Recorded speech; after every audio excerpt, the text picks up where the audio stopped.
الحمد لله الذي لا يبلغ مدحته القائلون ولا يحصي نعماءه العادون ولا يعدي حقه المجتهدون الذي ليس لصفته حد محدود ولا نعت موجود ولا وقت معدود ولا أجل ممدود فطر الخلائق بقدرته ونشر الرياح برحمته.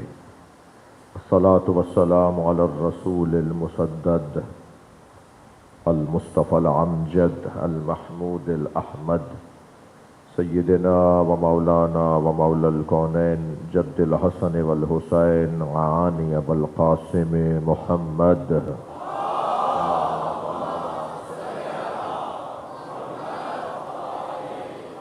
وآله الطيبين الطاهرين المعصومين الذين قال الله إنما يريد الله ليذهب عنكم الرجس أهل البيت ويطهركم تطهيرا.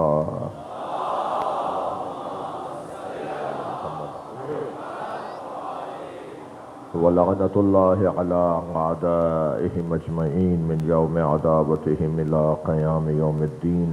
أما بعد، قال الحكيم في قرآن الكريم: بسم الله الرحمن الرحيم.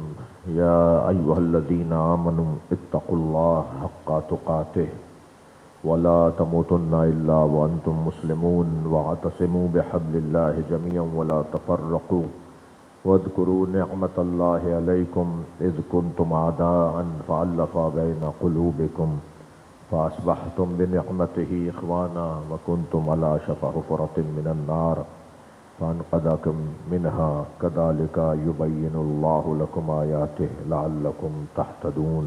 صلوات.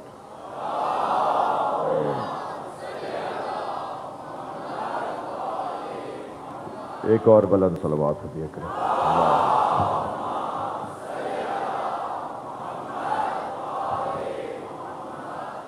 سورہ مبارکہ آل عمران آیت کا نشان 102 اور 103. اللہ اپنے اس کلام میں ارشاد فرما رہا ہے: یا ایھا الذین آمنوا، اے صاحبان ایمان، اتقوا اللہ حق تقاتہ، تقوی پروردگار اس کے حق کے ساتھ اختیار کرو. وَلَا تَمُوتُنَّ إِلَّا وَأَنْتُمْ مُسْلِمُونَ، اور خبردار تمہیں موت نہ آ جائے، مرنا تو مسلمان مرنا. وَاعْتَصِمُوا بِحَبْلِ اللَّهِ جَمِيعًا وَلَا تَفَرَّقُوا، اور سب مل کر اللہ کی رسی کو مضبوطی کے ساتھ تھامے رہو اور رسی کے بارے میں جھگڑا نہ کرو. اذ کنتم اعداء فالف بین قلوبکم، تم ایک دوسرے کے کھلے دشمن تھے، ہم نے تمہارے دلوں میں دوستی، تالیف، الفت کو ایجاد کیا ہے. فاصبحتم بنعمتہ اخوانا، تم اس ایک نعمت یعنی حبل اللہ کی وجہ سے بھائی بھائی ہو گئے. کنتم علی شفا حفرۃ من النار، تم دوزخ کی تہہ میں پہنچ چکے تھے، تم تھے ہی دوزخ کی تہہ میں. فانقذکم منہا، ہم نے اس ایک نعمت کی وجہ سے تمہیں باہر نکالا ہے. کذالک یبین اللہ لکم آیاتہ، اللہ ایسے ہی آیات کو بیان کرتا ہے. لعلکم تہتدون، شاید کہ تم ہدایت پا جاؤ. تقوی سرمایہ ہے، طاقت ہے، دولت ہے، انسان کی قیمت ہے. مولا علی علیہ السلام ارشاد فرماتے ہیں: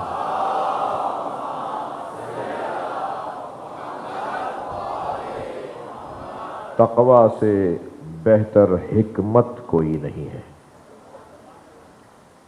بصیرت، حکمت، دانائی، سمجھداری تقوی سے بہتر کوئی نہیں ہے.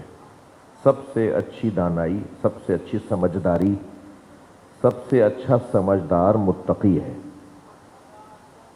اس لیے کہ وہ احتیاط کرتا ہے، وہ خیال رکھتا ہے، وہ احساس رکھتا ہے۔ احتیاط، خیال، توجہ، پرواہ، اس سے بڑی حکمت ہی کوئی نہیں ہے۔ تقویٰ بہترین دانائی ہے۔ سمجھداری کسے کہتے ہیں؟ ایک صلوات ہدیہ کریں نبی کی ذات میں۔ اللہم صل علی محمد وعلی محمد۔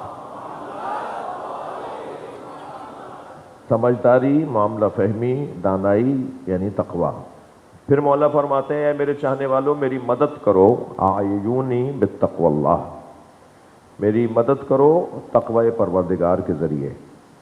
یعنی علی مشکل کشا، مولا کائنات اپنے چاہنے والوں سے مدد مانگ رہے ہیں۔ اس کا مطلب یہ نہیں ہے کہ مولا کو کوئی فائدہ پہنچے گا۔ یہ تقویٰ کی مدد ایسے ہی ہے جیسے نبی نے اجر رسالت میں اہل بیت کی محبت مانگی ہے۔ تم جب محبت اہل بیت اختیار کرو گے تو اس میں نبی کا کوئی فائدہ نہیں ہے، بلکہ اس میں خود تمہارا فائدہ ہے کہ تم نے اہل بیت کو اپنا بڑا مانا ہے، اہل بیت سے محبت کا تم اظہار کرتے ہو۔ ایسے ہی پھر فرمایا اوصیکما وجمیع ولدی اوصیکما وجمیع ولدی واہلی ومن بلغ کتابی، اے حسن و حسین میں تم دونوں کو وصیت کر رہا ہوں، اور ہر اپنے خاندان والے کے نام یہ وصیت کر رہا ہوں۔ ومن بلغ کتابی مولا علی کے الفاظ ہیں، اور جس تک میری یہ تحریر پہنچ جائے، یعنی ہمیں آپ کو، میں تم دونوں کو وصیت کر رہا ہوں، وَأَهْلِي اور اپنے اہل و عیال کو وصیت کر رہا ہوں، وَمَنْ بَلَغَ کتابی اور جس تک میری یہ وصیت، میری یہ تحریر پہنچ جائے میں اسے وصیت کر رہا ہوں، بِالتَّقْوَى اللَّهِ وَنَظْمِ أَمْرِكُمْ۔ دو چیزوں کا خیال رکھو گے تو کامیاب رہو گے۔ صلوات پڑھیں ذرا نبی کی ذات پہ۔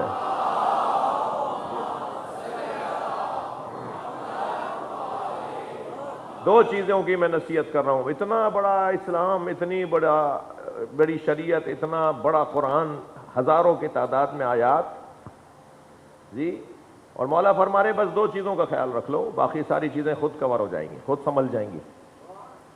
ایک بتقوی اللہ، تقوی پروردگار، اور ایک اپنے کاموں میں نظم، بے نظمی نہیں ہونی چاہیے، اپنے کاموں کو منظم رکھو، اور اللہ کا تقوی۔ جی، ایک اور آیت کریمہ میں پروردگار عالم اپنے حبیب سے ارشاد فرما رہا ہے، قل، اے میرے حبیب ان سے کہہ دیں، انما اعظکم بواحدہ، میں بس ایک نصیحت تمہیں کرتا ہوں۔ 6000 سے زیادہ آیات میں پورے قرآن میں اللہ کہہ رہا ہے ایک نصیحت تمہیں کر رہا ہوں، بس تم ایک نصیحت کو اپنا لو، سارا قرآن گویا تم نے اپنا لیا، ایک نصیحت پہ عمل کر لو، پوری شریعت پہ تم نے عمل کر لیا۔ انما اعظکم بواحدہ، میں صرف تمہیں ایک نصیحت کرتا ہوں، ان تقوموا للہ مثنی و فرادا، جو کام کرو، جو بولو، جو عمل انجام دو، جو کچھ بھی کرو وہ صرف اللہ کی خاطر کرو، کسی اور کے لیے نہ کرو۔ جب تم ہر کام اللہ کی خاطر کرو گے تو سارے کام تمہارے سیدھے ہو جائیں گے، اس لیے کہ میں اگر آپ کو راضی کروں گا تو وہ ناراض ہو جائیں گے، انہیں راضی کروں گا تو وہ ناراض ہو جائیں گے، اس رشتہ دار کو راضی کرتا ہوں تو وہ رشتہ دار ناراض، اس پڑوسی کا خیال رکھوں تو وہ پڑوسی ناراض۔ ہم ممکن ہی نہیں ہے سب کو راضی رکھ سکیں، یہ ممکن ہی نہیں ہے کہ سب ہم سے خوش ہوں، یہ ہو ہی نہیں سکتا کہ سب کو ہم خوش کر لیں۔ اللہ، رسول اللہ اور علی مولا فرما رہے ہیں بس ایک کو راضی کر لو، سب راضی ہو جائیں گے، اور وہ اللہ ہے۔ لہذا مولا کا جو فرمان ہے، اللہ کے فرمان کی وہ تفسیر ہے، اللہ کے کلام کی وہ تفسیر ہے جو مولا علی علیہ السلام اپنے ان اقوال میں ارشاد فرما رہے ہیں۔ اچھا، حق بھی علی کا ہی ہے کہ جب تقوی کی بات ہو تو علی کی بات ہو، اس لیے کہ سب سے بڑا تقوی ہی ولایت علی ہے۔ وہ کیسا متقی ہے جو علی تک نہیں پہنچا؟ تقوی کا سب سے اعلیٰ ترین منظر یہ ہے کہ اسے مانا جائے جس کو ماننا ہی تو احتیاط ہے، اسے اپنا مولا مان لیا جائے کہ جس کو ماننے سے سارے مسئلے حل ہو جائیں گے، سب سے بڑا اظہار تقوی ولایت علی ہے. یعنی میں اگر علی ولی اللہ کہوں یا تقوی اللہ کہوں ایک ہی بات ہے. میں مولا علی کا کلمہ پڑھوں یا کہوں اللہ کا تقوی، حق علی ہی کا ہے کہ جب تقوی پر بات ہو تو مولا علی کی بات ہو. اس لیے کہ عزیزو تقوی کے اعلیٰ ترین منزل پر بھی فائز ہو کر سلمان 10ویں درجے پر ہیں، مگر سلمان کا مولا ایمان کے 10ویں درجے پہ نہیں ہوگا. سلمان کا مولا امام المتقین ہوگا، امیر المومنین ہوگا. لہذا اس باب میں اگر کوئی حسین منظر بنتا ہے تو وہ مولا علی کی ذات بنتی ہے. سورہ مبارکہ حجرات کی پہلی 5 آیتیں، جس پہ ہم پچھلے سال بھی علیحدہ علیحدہ ٹھہرے رکے، اور اس سال بھی ان پہلی 5 آیتوں کا جو حاصل ہے، جو نتیجہ ہے، اسے بیان کرنے کی آج پھر کوشش کر رہا ہوں. ایک اور منزل میں داخل ہو رہا ہوں، اور موضوع ہے ادب، احترام. انسان ادب سے منزل پاتا ہے. واجبات بہت ضروری فعل اور عمل ہیں، مگر عظمتیں واجبات کی بنیاد پر نہیں، مستحبات کی بنیاد پہ ملتی ہیں. توجہ چاہوں گا. واجبات کی بنیاد پر، واجب تو کرنا ہی ہے نا، واجب میں تو گنجائش ہی نہیں ہے کہ کریں یا نہ کریں. جہاں آپ کا میرا اختیار ہی نہیں ہے، کرنا ہی ہے. لیکن عظمت جس عنوان سے ملتی ہے وہ واجب نہیں ہے، مستحب ہے. جہاں اختیار ہو، جہاں تم چھوڑ بھی دو تو اللہ تم سے ناراض نہ ہو. کمال یہ ہے کہ وہ فعل انجام دیا جائے کہ جو اللہ کو پسند ہے اور میرے اختیار میں تھا. اختیار سے جتنے بھی کام انجام دیے جاتے ہیں نا، ان کی عظمت ہی کچھ اور ہے. اور جتنے بھی اختیاری اعمال ہیں وہ سب آداب ہیں، وہ ادب ہے، وہ تہذیب ہے. جی کمال بھی ہمارا اسی میں ہے کہ ہم صاحب اختیار ہو جائیں، تھکے ہوئے تو نہیں ہیں. کبھی غور فرمایا کہ لا الہ الا اللہ بولنا ضروری، محمد الرسول اللہ بولنا ضروری، علی ولی اللہ بولنا اختیاری. بھائی یہ اختیاری ہے ہی اس لیے تاکہ تمہیں مجمع میں سے نکال کر منفرد بنایا جائے، تاکہ بھیڑ میں سے نکال کر تمہیں ممتاز بنا دیا جائے. صلوات پڑھ لیں محمد و آل محمد.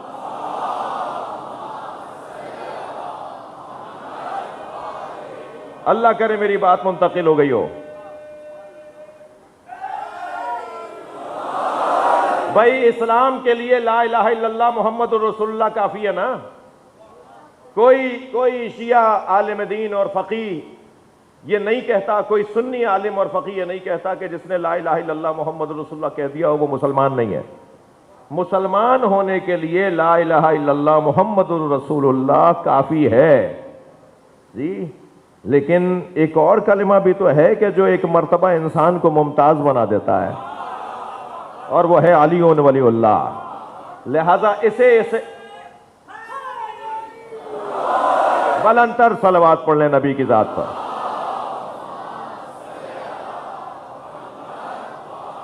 اس سے بلند صلوات پڑھ لیں.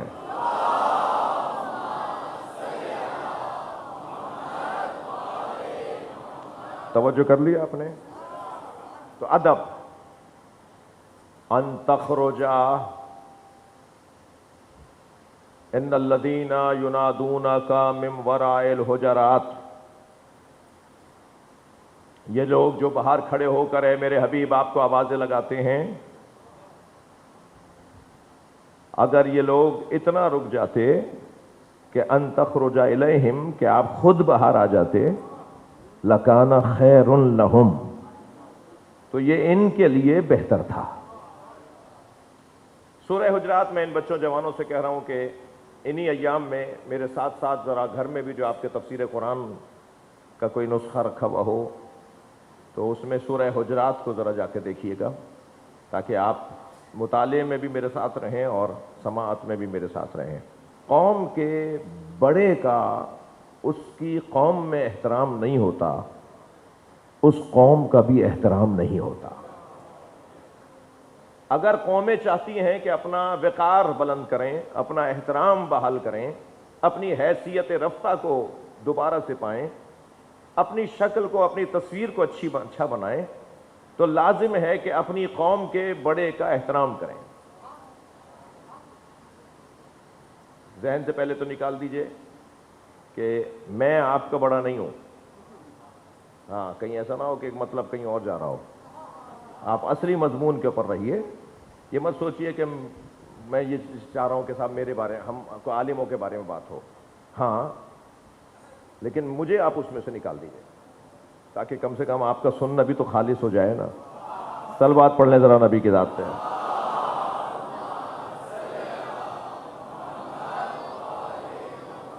سرکار دو جہاں، سب سے پہلا مقام، سب سے پہلا ادب کس کا ہے؟ اللہ کا۔ لہذا قرآن کا سب سے پہلا ادب ہے۔ قرآن کی توہین ایک لمحے کے لیے بھی برداشت نہیں ہوگی۔ قرآن کی توہین کرنے والا ہمیں قبول نہیں ہے۔ قرآن کی بے ادبی کرنے والا ہمارے نزدیک مردود ہے۔ اور اگر مسلمانوں کے درمیان کوئی قرآن کے بارے میں ہلکی بات کرے، نامناسب بات کرے، تو وہ مسلمان نہیں رہتا۔ لہذا یہ سال عشرہ محرم کا، ایام اعزا کا یہ سال قرآن کی تعظیم کا سال ہے۔ میں نے مرکزی مجلس میں بھی، یعنی نشتر پارک کی مجلس میں بھی اور یہاں کی مجلس میں بھی عرض کر رہا ہوں کہ محرم کے ان ایام میں جو خاص طور پہ جلوس کے ایام ہیں، 9 اور 10 محرم، اس میں کسی خوبصورت سے باکس میں قرآن کو سجا کر کسی بڑی اونچی گاڑی کے اوپر رکھ کر جلوس میں لے کر چلا جائے، اور ہاتھوں میں اور اپنے ساتھ قرآن اگر اٹھا کے کوئی ساتھ چل سکتا ہے تو محسوس ہو کہ حسینی قرآن کے احترام کا اظہار کر رہا ہے۔ لبیک یا حسین،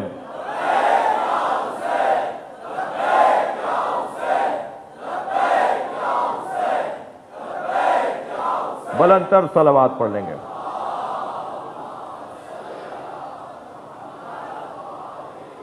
ایک اور بلند صلوات پڑھ لیں۔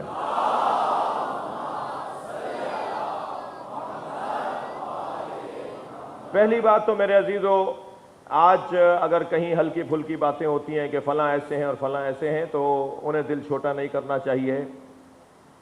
نبی مکرم کے بارے میں بھی سرکار کے زمانے میں کچھ ایسی باتیں کی جاتی تھیں، اور سرکار کے بعد بھی ایسی باتیں ہوتی رہیں۔ آج بھی نبی کے بارے میں ایسی کتابیں لکھی جاتی ہیں، آج بھی نبی کی توہین کرنے والے حد تاکی اور تجری کر رہے ہوتے ہیں۔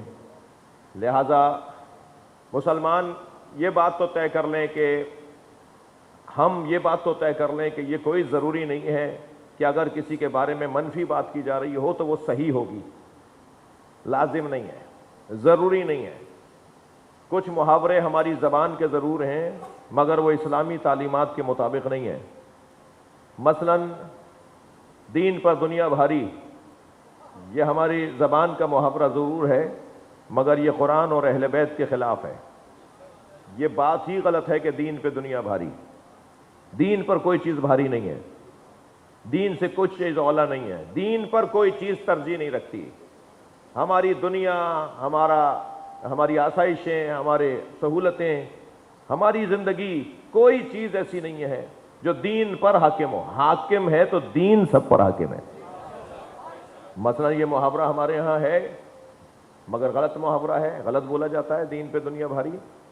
جب کبھی دین پر عمل کرنے سے فرار ہوتا ہے نا، انسان بچ رہا ہوتا ہے، بھاگ رہا ہوتا ہے، تو کہتا ہے کیا کریں، دین پہ دنیا بھاری، دنیا ہے اس کو کیسے چھوڑ سکتے ہیں؟ یہ غلط بات ہے۔ ہر چیز کو دین پر قربان کیا جا سکتا ہے، دین پر کسی کو قربان نہیں کیا ہے، دین کو کسی پر قربان نہیں کیا جا سکتا۔ ہر چیز دین پر قربان ہو سکتی ہے مگر دین کسی چیز پہ قربان نہیں ہوگا۔ اگر آمادہ ہے تو جملہ ہدیہ کر رہا ہوں، ہر چیز دین پر قربان ہوگی مگر دین وہ واحد چیز ہے جس پر حسین قربان ہو جاتے ہیں۔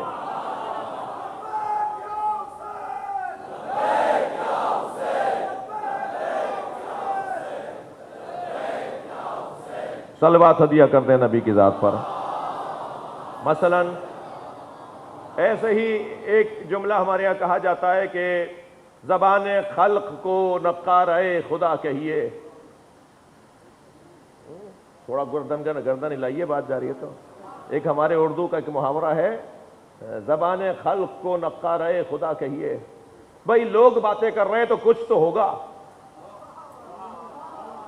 لوگ کہہ رہے ہیں تو کچھ تو حقیقت ہوگی۔ یہ جو عوام بول رہی ہے یہ در حقیقت اللہ کہلوا ہے۔ عزیزان گرامی، 100% کبھی کبھی یہ محاورہ غلط ثابت ہوا ہے جی، کہیں کہیں ثابت ہوا ہو تو ہوا ہو، قاعدہ یہ نہیں ہے۔ کسی میں جرأت ہے تو کہیں کہ سارے شام والے کہتے تھے کہ علی بن ابی طالب تو نماز نہیں پڑھتے، مسجد میں کیوں مار دیا گیا؟ کسی میں جرأت ہے کہ کہے کہ کچھ تو صحیح ہوگا؟ علی کے خلاف، مولا علی کے خلاف ایسی ایسی باتیں ہوتی تھیں، وہ عوام تو کرتی تھی، وہ لوگ ہی تو کرتے تھے۔ تو کسی میں جرأت ہے کہ کوئی کہے کہ کچھ تو ہوگا؟ کچھ بھی نہیں ہوتا تھا اور علی مولا پہ تہمت ہوتی تھی۔ لہذا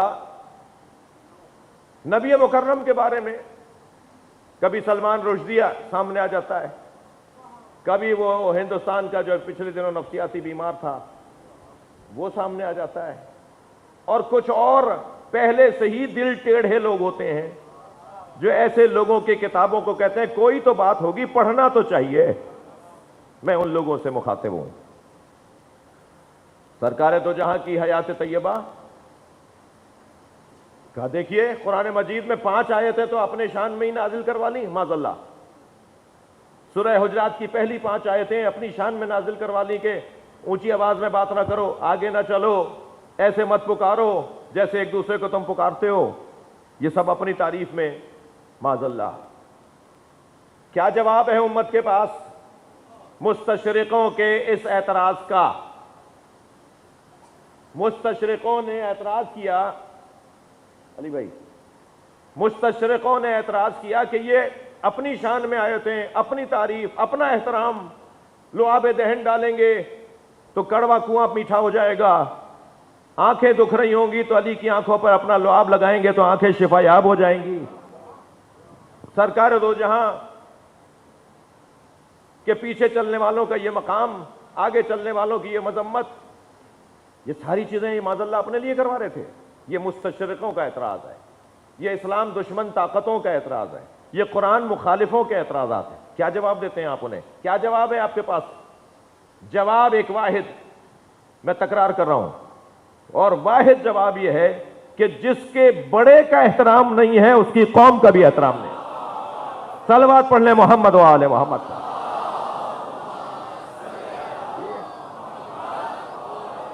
اگر امت مصطفیٰ نبی کی تعظیم میں متفق ہو جائے تو خود بخود امت مسلمہ کی تعظیم بحال ہو جائے گی۔ اگر امت مصطفیٰ نبی مکرم کے احترام پر متفق ہو جائے، تقریروں کی بات نہیں کر رہا، میں حقیقی معنی میں بات کر رہا ہوں۔ ایک جانب کہتے ہو کہ ناموس مصطفیٰ کی بات ہونی چاہیے، احترام مصطفیٰ کی بات ہونی چاہیے، دوسری جانب یہ کہتے ہو کہ سرکار غسل کر کے دکھا رہے تھے، دوسری جانب یہ کہتے ہو، توجہ، دوسری جانب یہ کہتے ہو کہ سرکار دو جہاں بغیر معاذ اللہ وضو کے مسجد میں آ گئے تھے اور نماز شروع کرنے سے پہلے معاذ اللہ یاد آیا کہ وضو نہیں کر کے آیا۔ یہ تو چند مثالیں میں آپ سے گھبراتے گھبراتے ڈرتے ڈرتے دے رہا ہوں، اس لیے کہ کلپ کاٹنے کا اتنا برا رواج آ گیا ہے، میں آپ کو کچھ اور کہہ رہا ہوں گا اور پیش کچھ اور کیا جائے گا۔ میں صرف اشارے دے رہا ہوں کہ کیا ہو رہا ہے۔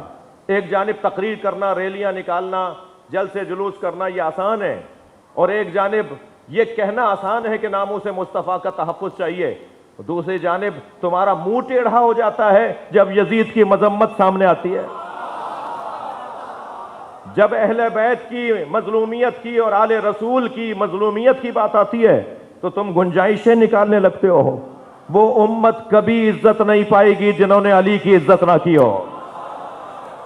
وہ امت کیسے عزت پائے گی کہ جس نے اہل بیت کی عزت نہ کی ہو؟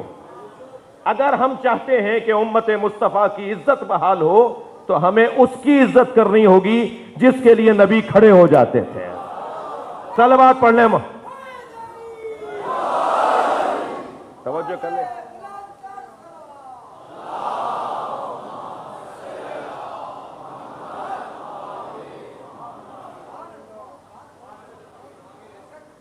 نبی مکرم نے ساری زندگی سادگی میں گزاری. سرکار دو جہاں کی زندگی کی سادگی جو یہ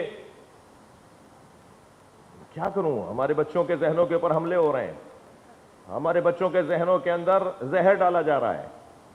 بظاہر استاد ہوتا ہے، پروفیسر اور لیکچرار ہوتا ہے، حتیٰ میرے قبیلے کے لوگ ہوتے ہیں، ہمارے حلیے کے لوگ ہوتے ہیں جو دین کے نام پر بے دینی پھیلا رہے ہوتے ہیں.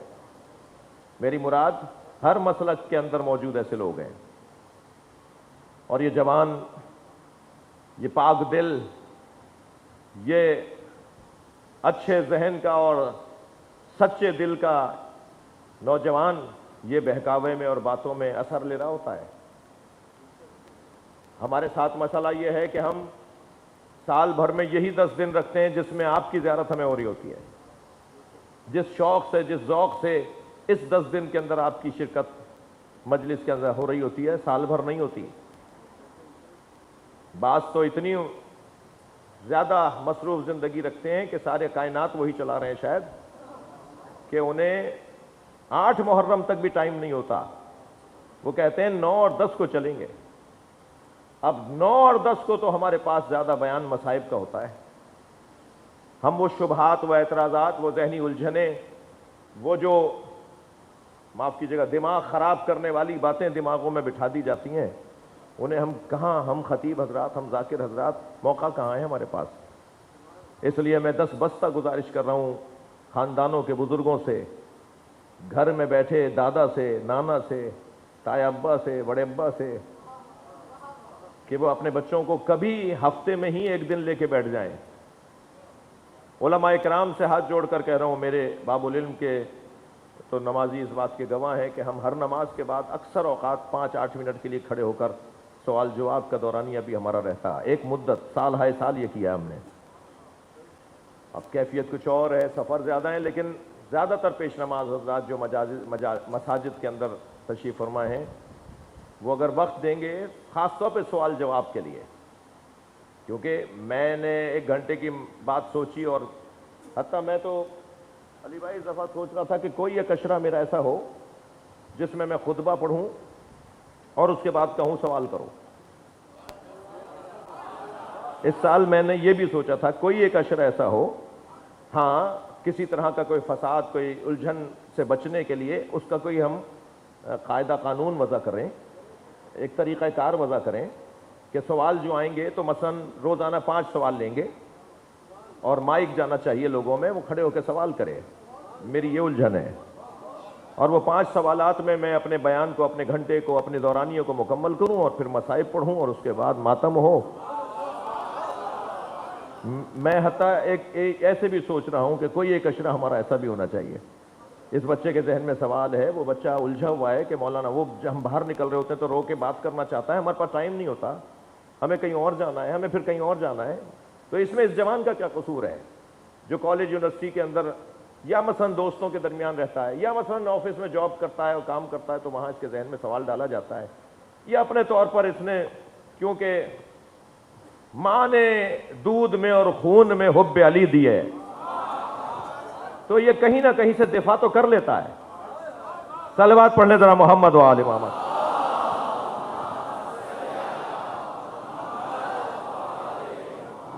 مگر اس کو تشفی بخش جواب چاہیے، اسے آیت چاہیے، اسے حدیث چاہیے، اسے کوئی وہ دلیل چاہیے جو ائمہ نے اپنے چاہنے والوں کو دی ہے، مضبوط بات اس کو چاہیے. تو اس کا حق ہے نا. عزیزو، شبہات اور اعتراضات بڑھتے جا رہے ہیں، جوان الجھتا چلا جا رہا ہے، اور تشفی کا اہتمام صرف اور صرف ہمارے پاس مجلس اعضاء ہے. اور اس مجلس میں بیٹھنے والے 2 طرح کے لوگ، کچھ آئے ہیں روایتاً، عادتاً، رسماً،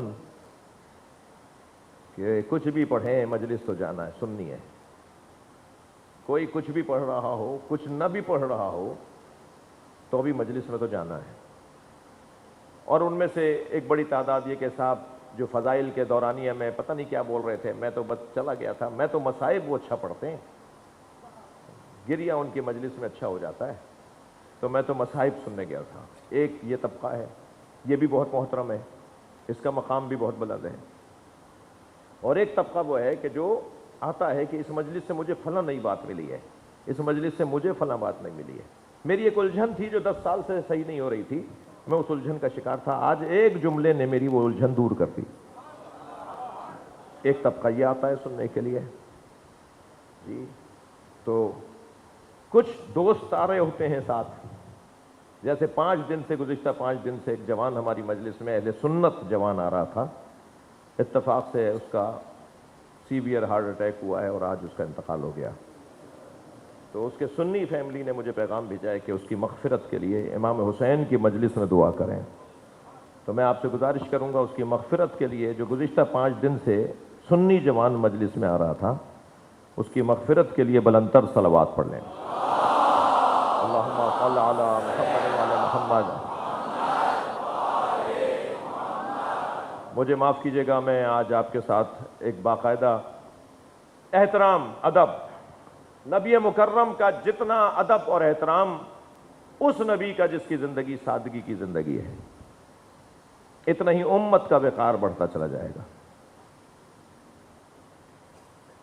چٹائی کے اوپر سوتے تھے سرکار، آپ کے بدن مبارک پر چٹائی کے نشان آ جاتے تھے. سرکار کا جو تکیہ تھا اس میں کھجور کے پتوں کو کوٹ کر بھرا تھا، کھجور کے پتوں سے بنا ہوا تکیہ تھا. وہ ان پتوں کو کوٹ کر غلاف کے اندر ڈالا گیا، وہ آپ کا تکیہ تھا. ایک چادر تھی سرکار کے پاس.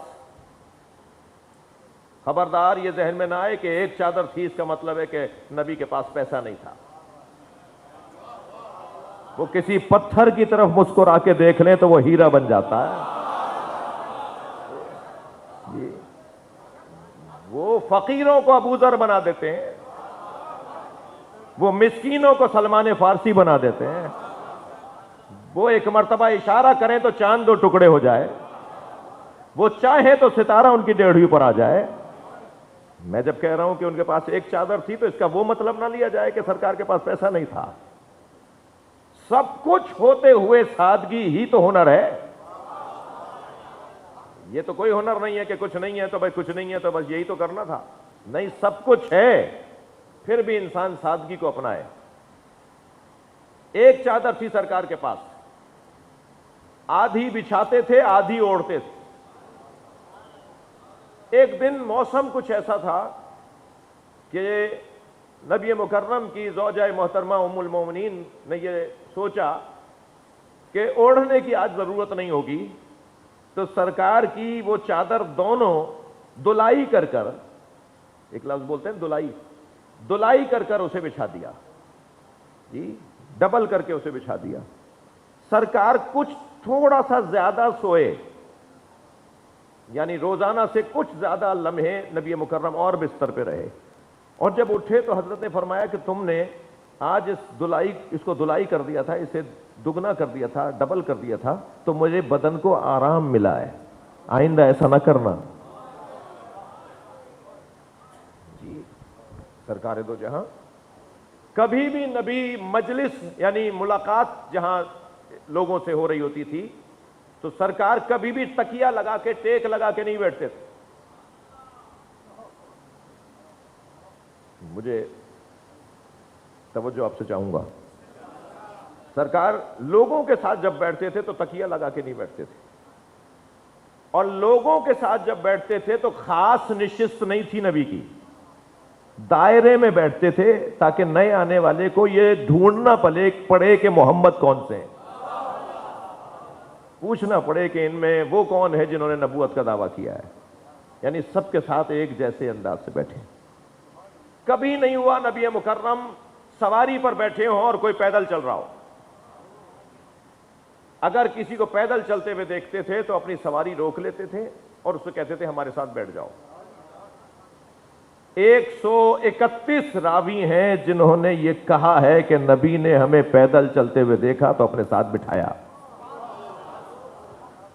کتابوں میں، حدیث کی کتابوں میں 131 نام آئے ہیں جنہوں نے گواہی دی ہے کہ نبی نے ہمیں اپنے ساتھ بٹھایا.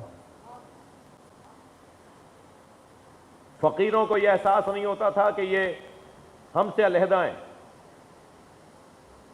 بلکہ ایک دن زمین پر ایسے بیٹھے ہوئے تھے، سرکار زمین پر ایسے بیٹھے ہوئے تھے کہ گزرتی ہوئی ایک خاتون نے کہا جلستا جلسۃ العبید، تم تو غلاموں کی طرح بیٹھے ہو۔ توجہ، اب اس کی نیت کیا تھی، وہ کون تھی؟ ہم تو جواب ڈھونڈ رہے ہیں کہ نبی نے جواب کیا دیا، ہمیں اس سے غرض نہیں کہ اس کا کہنے کا مطلب کیا تھا۔ وہ سرکار کو دیکھ کر کہتی ہے جلستا جلسۃ العبید، غلاموں کی طرح بیٹھے ہوئے ہیں۔ تو سرکار نے بے ساختہ فرمایا من اعبدو منی، مجھ سے بڑا غلام کون ہے؟ صلوات پڑھ لیں ذرا محمد و آل محمد۔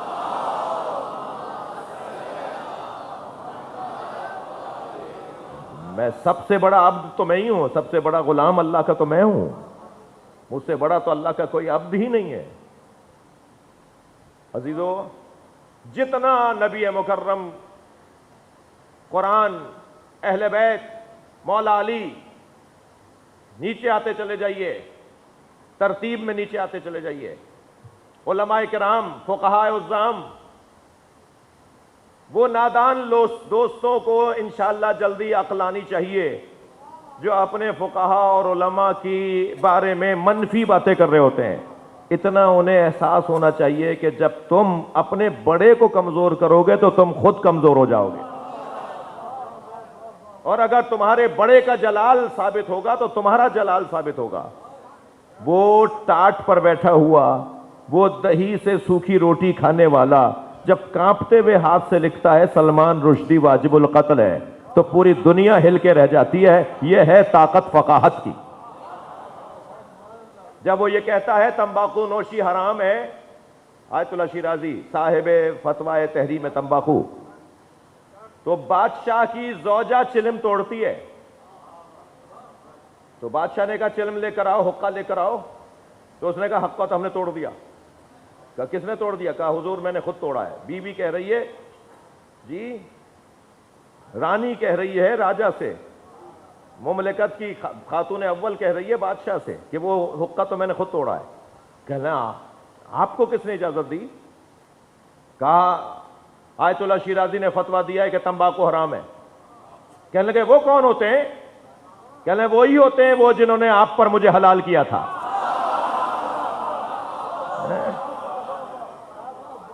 انگریز کو نکلنا پڑا اس خطے سے جس خطے میں تمباکو کے ذریعے سے انگریز آ رہا تھا۔ جتنا آپ اپنے بزرگوں کا، اپنے فقہا کا، اپنے مراجع کا، پھر اپنے ملک کے اندر اپنے علماء کا احترام ہم کریں گے، اتنا ہی قوم کا وقار بڑھنا شروع ہو جائے گا۔ بھائی سیاست ہی کر لو،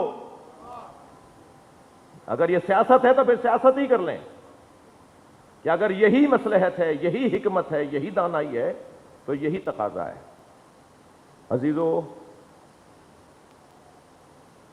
میرے بچوں، میرے جوانوں، کم سن ساتھیوں،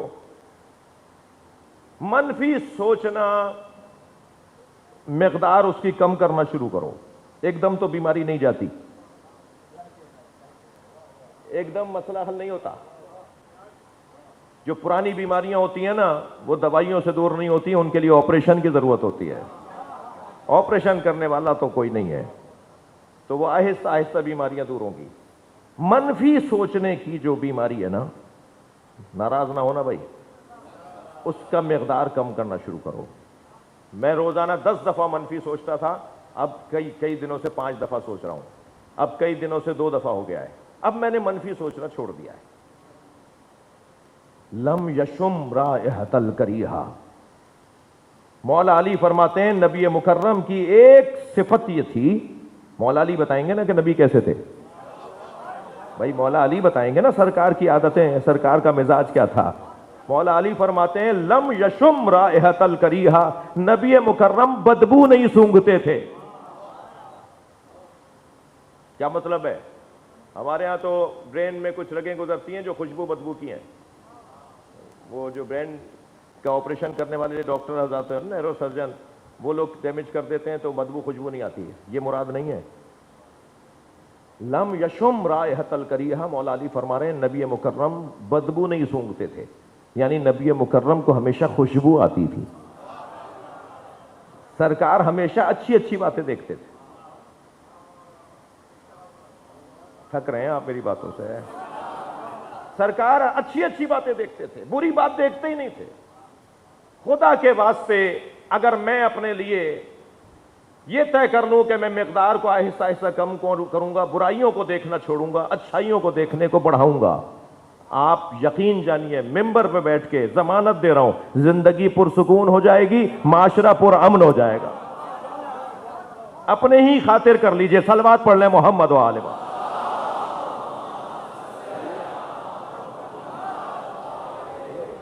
ایک اور بلند صلوات نبی و آل نبی پر۔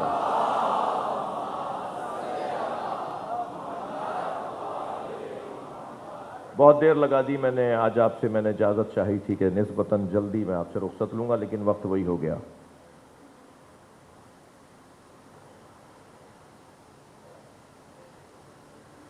ابھی اعلان کر رہے تھے شمشاد صاحب کہ جھولے کی زیارت ہوگی۔ آج باب العلم میں بھی اور جگہوں پر بھی ایک تعداد ان لوگوں کی ضرور آتی ہے جو بے اولاد ہیں، اور جب حضرت علی اصغر کا جھولا دیکھتے ہیں تو زیارت شبیہ ہے گہوارہ علی اصغر، شبیہ ہے مہد علی اصغر، تو دور سے ہی چاہے ہاتھ لگانے کا اگر موقع نہ بھی ملے تو دور سے ہی دیکھ کر وہ نظر مانتے ہیں۔ باب الحوائج ہیں علی اصغر۔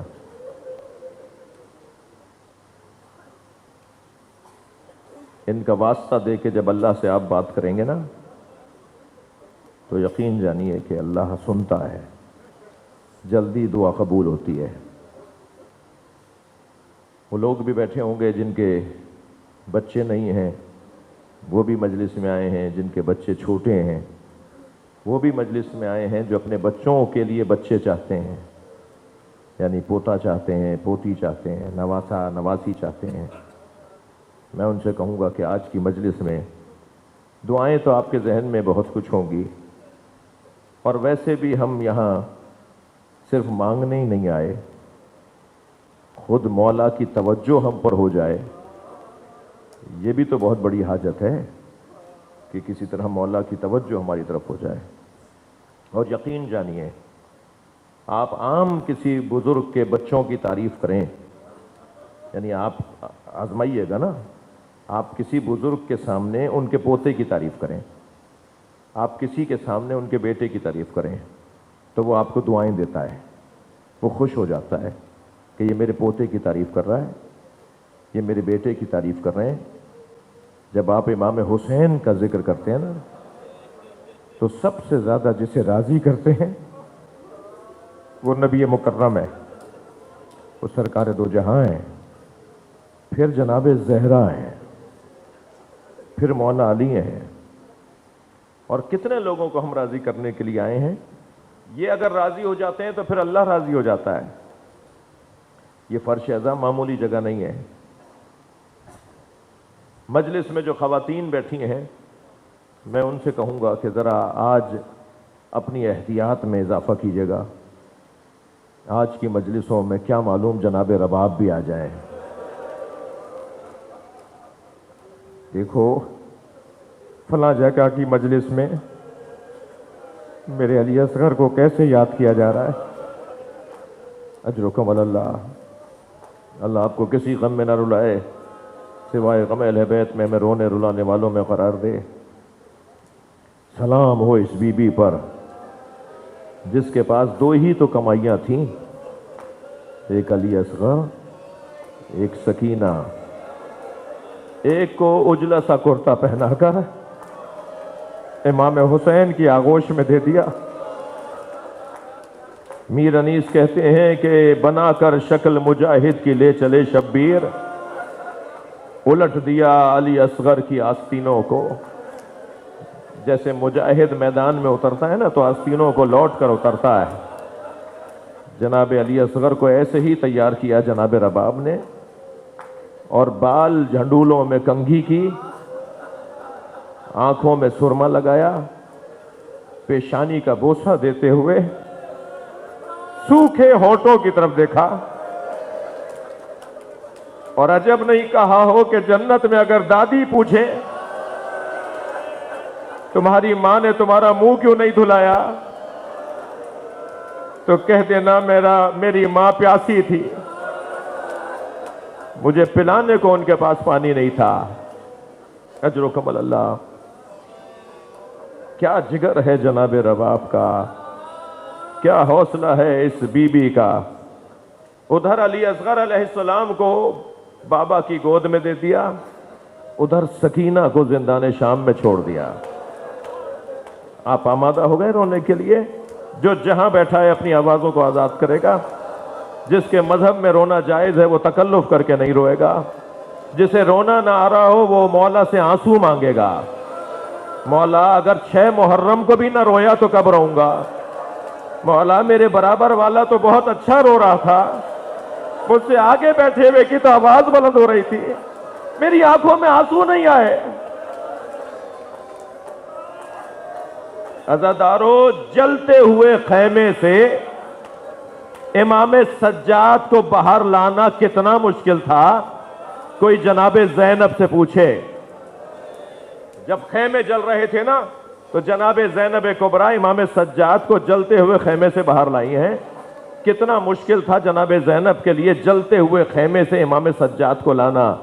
ایک یزیدی لشکر کا سپاہی کہتا ہے کہ جب خیمے جل رہے تھے تو میں نے دور سے دیکھا کہ ایک خاتون ہے جو جلتے ہوئے خیمے کے اندر جانا چاہتی ہے اور جلتے ہوئے خیمے کی چوب سے ٹکراتی ہے اور پھر رستہ بدل کے دوسری طرف سے جاتی ہے، پھر خیمے کی آگ اسے روک دیتی ہے۔ وہ کہتا ہے میں یہ سمجھا کہ کسی نے خیمے لوٹنے والوں میں سے کسی نے اس کے سر پہ ضربت ماری ہے جس کی وجہ سے اس کی آنکھ کا نور چلا گیا ہے، اسے نظر نہیں آ رہا کہ آگے آگ جل رہی ہے۔ تو کہتا ہے کہ میں قریب آیا اور میں نے آ کے کہا کہ تمہیں نظر نہیں آتا، اے خاتون تمہیں نظر نہیں آتا، آگے آگ جل رہی ہے، تم آگ میں جانا چاہتی ہو؟ تو وہ بی بی مڑ کر دیکھتی ہے اور کہتی ہے یا شیخ انا لنا فیہا علیل، اس خیمے میں ہمارا ایک بیمار رہ گیا ہے جو اپنے پیروں سے چل کر نہیں اجرکم اللہ، اجرکم اللہ، آوازیں بلند ہیں، اللہ آپ کو اجر عطا فرمائے، جو اپنے پیروں سے چل کر نہیں آ سکتا۔ اور وہ بی بی جلتے ہوئے خیمے میں گئی، اپنی پشت پر اپنا بیمار بھتیجا اٹھا کر لائی۔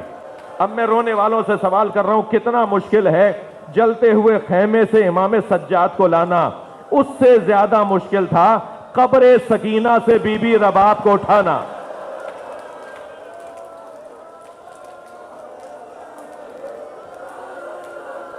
اجرکم اللہ۔ جلتے ہوئے خیمے سے امام سجاد کو کیسے لائیں؟ جناب رباب کو قبر سکینہ سے اٹھاتے تھے، بی بی پھر چلی جاتی تھی، پھر اٹھا کے لاتے تھے، بی بی پھر چلی جاتی تھی۔ جب امام سجاد نے فرمایا نا اماں محملیں تیار ہیں، تو حکم امام پا کر قبر تو چھوڑ دی مگر مڑ مڑ کر سکینہ کو دیکھتی رہی، اور جب محمل میں آ کے بیٹھی نا تو محمل کا پردہ ہلکا سا ہٹا کر قبر کو دیکھتی رہی۔ جناب زینب سمجھ گئی کہ کسی بھی لمحے بھابی اس دنیا سے چلی جائیں گی، تو میری بی بی نے شام کے دیہات کی عورتیں جو رخصت کرنے آئی ہوئی تھیں انہیں آواز دے کر کہا اے شام کی عورتوں مجھ پہ ایک احسان کرو گی؟ تو شام کی عورتوں نے آواز دے کر کہا بی بی حکم کریں گی، تو اشارہ کر کے کہا ہماری سکینہ کو اکیلا نہ چھوڑنا، اللہ آپ کو شام لے جائے جناب سکینہ کی زیارت کے لیے۔ اب جب آپ جائیں نا تو جالی سے قبر کو ضرور دیکھیے گا۔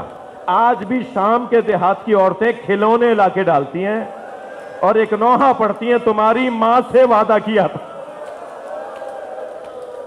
اجرکم اللہ، اجرکم اللہ۔ حق ہے ایسے ہی بلند آواز سے گریہ کرنا۔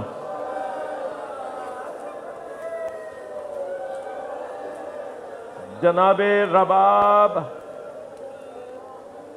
کیا جگر ہے، امام حسین فرماتے ہیں مجھے وہ گھر اچھے لگتے ہیں جن گھروں میں رباب اور سکینہ نامی عورتیں ہوتی ہیں، رباب نے وفاداری کا حق ادا کر دیا۔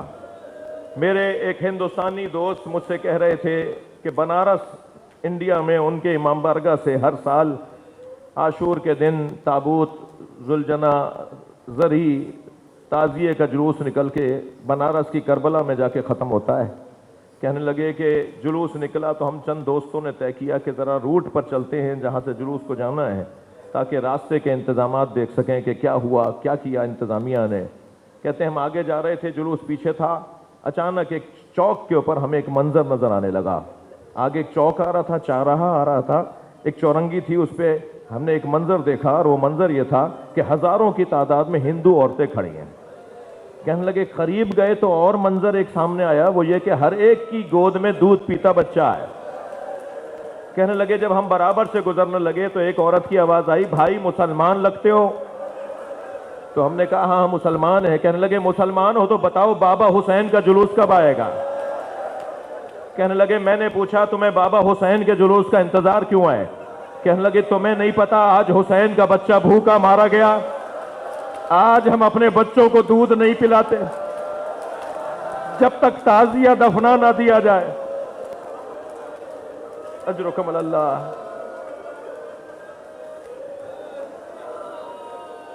اجرکم اللہ۔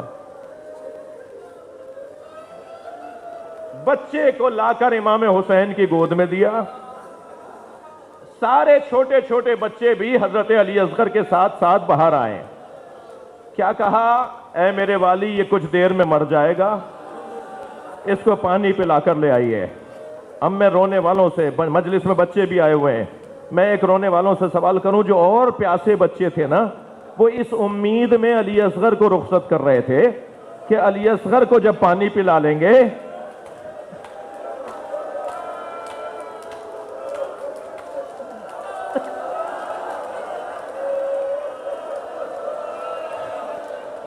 تو حسین ہمیں بھی پانی پلانے لے جائیں گے۔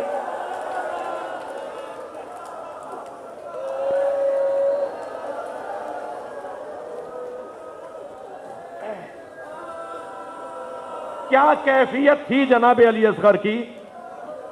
چند سال پہلے ایک جوان میرے پاس آیا، کہنے لگا مولانا میں مچھلی خرید کر لایا، میں نے اپنی بڑی بہن سے کہا کہ آپا مجھے مچھلی تل کے دے دو، تو دادی تخت پہ بیٹھی ہوئی تھی، آواز دے کر کہنے لگی بیٹا محرم میں مچھلی نہیں کھاتے۔ تو میں نے دادی سے کہا دادی حلال ہے، محمد تو قیامت تک حلال ہے، مچھلی تو حلال ہے، تو مچھلی محرم میں کیوں نہیں کھاتے، عشرے میں کیوں نہیں کھاتے؟ تو دادی کہنے لگے ہاں تم آج جوان، آج کی جو نسل ہے وہ ہماری بات نہیں مان رہی، تم جا کے مولانا سے پوچھ لو، مولانا اجازت دیں تو کھا لینا۔ اب وہ جب یہ دادی کی باتیں بتا رہا تھا نا تو میری آنکھوں میں آنسو آ رہے تھے۔ میں نے روتے ہوئے اس سے کہا، میں نے کہا میں اتنا بڑا عالم نہیں ہوں، مجھے مسئلے کا جواب نہیں آتا، تم دادی کی بات مان لو۔ میں نے کہا تم دادی کی بات مان لو، مجھے اس مسئلے کا جواب نہیں آتا۔ کہنے لگا مولانا میں سمجھا نہیں، میں کیا کروں؟ میں نے کہا دادی کی بات مان لو، مچھلی نہ کھاؤ، اس لیے کہ امام حسین نے علی اصغر کے تڑپنے کو مچھلی کے تڑپنے سے تعبیر، اما ترون کیف یتلذا، دیکھ نہیں رہے میرا بچہ مچھلی کی طرح تڑپ رہا ہے۔